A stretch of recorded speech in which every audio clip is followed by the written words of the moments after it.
Hello everyone, in front of me is Samsung Galaxy A04e and let me show you how to reset all the settings on this device.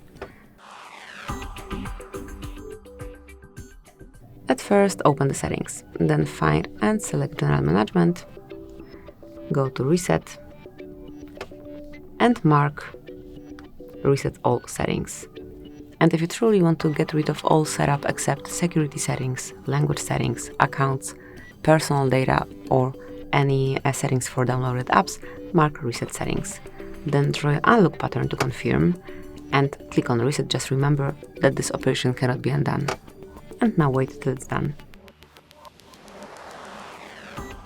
Just wait, cause to apply the new settings your phone will restart.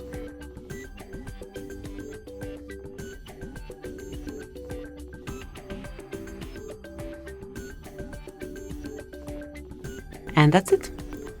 Thank you for watching, please subscribe our channel and leave the thumbs up.